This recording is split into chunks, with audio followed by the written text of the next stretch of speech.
Hello everybody, hope you're all doing well. To this video I'm talking about big updates on Red Bull as well as the F1 calendar. So let's start with the calendar. Now, following the Middle East races not going ahead in April, it's been widely reported that F1 has been looking at bringing back the Bahrain Grand Prix in between the Baku and Singapore Grand Prix in October. However, because of the ongoing situation in the Middle East, it's been reported that committing to a Bahrain Grand Prix is looking more and more unlikely. However, it looks like F1 bosses are keen for a race to go ahead between Baku and Singapore, and apparently it could potentially be the Malaysian Grand Prix. With the race saying, even if it's decided that Bahrain cannot happen, it's emerged that there is some eagerness for F1 to use that October weekend between Baku and Singapore to host a race. Potential locations for a race to fill that gap are limited though, because of the logistical problems of finding somewhere suitable that works in terms of transporting freight in and out.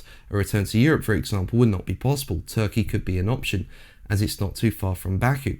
Sources have revealed, however, that Malaysia's Sepang circuit is one of the leading contenders, as it's geographically near Singapore and because it's right by an airport, would be capable of pulling off a quick turnaround event. Now make sure to subscribe so you don't miss my Formula 1 content and are kept up to date with F1 news. I've just reached 55,000 subscribers and your support and lovely comments are incredible and it means so much to me.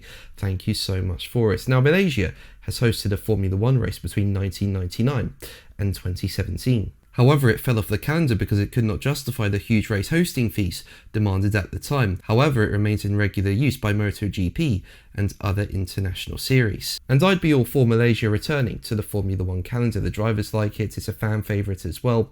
And on top of that, it would mean a triple header of Baku, Malaysia and Singapore. So I think it would be really good to see Sepang return. What do you think? Let me know in the comments below. But let's move on to Red Bull, and as we know in Formula 1, they've got an A and B team. The A team is the main Red Bull team, and the B team is the Junior Racing Bulls team.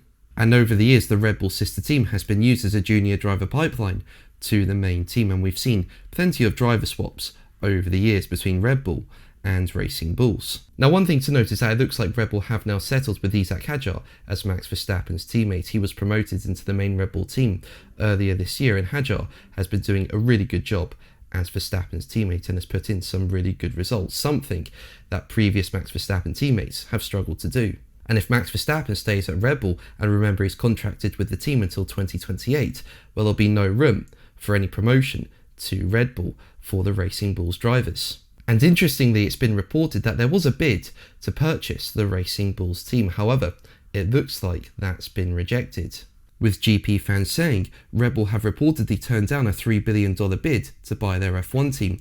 The Times have reported that having received an eye-watering proposal to sell their junior F1 team Racing Bulls, the energy drinks giants have shut the door on what could have been a monumental team sale. But that's going to be the video from me. Thank you ever so much for watching. Make sure to like and subscribe for more videos, and until the next one, take care